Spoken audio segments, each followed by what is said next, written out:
अस्सलाम वालेकुम, आप देख रहे हैं फखर न्यूज़ और मैं हूं सादिया बतूल। सबसे पहले शामिल करेंगे आज की अहम खबरें। नवाब शाह से डिस्ट्रिक्ट रिपोर्टर मोहम्मद आजम भट्टी। फखर न्यूज़। नवाब शाह अमीर जमात इस्लामी पाकिस्तान हाफिज नईमुर रहमान की अपील पर महंगाई, बदअमनी और लोड शेडिंग, चीनी बम और पेट्रोल बम के खिलाफ जमात इस्लामी नवाब शाह के तहत गोल चक्रा बाजार पर एहतजाजी मुजाहरा किया गया।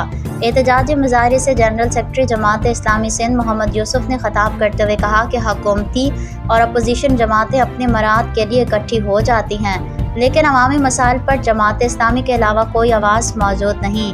अपने मराद में मुसलसल इजाफे किए जा रहे हैं और अवाम पर मसनूई भारी टैक्सेस और महंगाई का बोझ बढ़ाते जा रहे हैं। मुजाहरे में मुमताज़ ताजिर रहनुमा हाजी मोहम्मद असलम शेख समेत बड़ी तादाद में शहरियों ने शिरकत की। जमात इस्लामी के रहनुमा का कहना था कि 90% शुगर मिलों के मालिकान का ताल्लुक नून लीग या पीपल्स पार्टी से है। हर हुकूमत में शुगर मिल माफिया को मराद मिलती हैं। 140 रुपये वाली चीनी को 200 रुपये किलो तक पहुंचा दिया गया। आलमी मंडी में तेल की कीमतों में कमी का फ़ायदा तो आवाम को बहुत कम पहुंचाया जाता है, जबकि इजाफी डेवी और टैक्सेस के जरिए हर 15 दिन बाद आवाम पर पेट्रोल बम गिरा दिए जाते हैं। उन्होंने कहा कि फार्म 47 की हुकूमत ने आवाम को यरगमाल बना रखा है। पूरा सिंध बदअमनी की लपेट में है। सदर पाकिस्तान का शहर होने के बावजूद शहर नवाब शाह में चोरी, डकैती और कत्ल गारतगरी रोज़ का मामूल बन गया है। आवाम के जानो माल और कारोबार महफूज नहीं, अपने शहर महफूज नहीं तो सोचे मुल्क का क्या हाल होगा।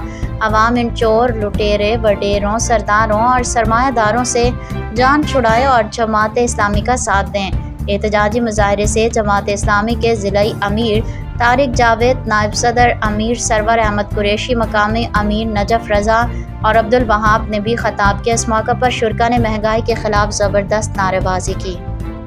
हो सकती है जब मुल्क तरक्की कर सकता है। मुल्क की तरक्की, मुल्क की सालमियत इसी के अंदर है कि अवामी उमंगों के मुताबिक अवामी ताईद याफ्ता हुकूमत पाकिस्तान के अंदर कायम हो। मेरे भाई और मेरे दोस्तों, अल्हम्दुलिल्लाह जमात इस्लामी है जो पूरे मुल्क के अंदर अवाम की तर्जमानी करती है, अवाम की नुमाइंदगी करती है।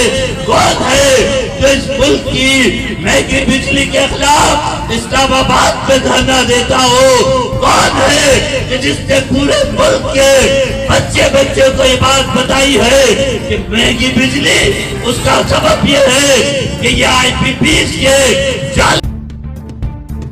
फिल वक्त के लिए न्यूज़ स्टूडियो से इतना ही। मज़ीद खबरों और अपडेट्स के लिए देखते रहिए फखर न्यूज़।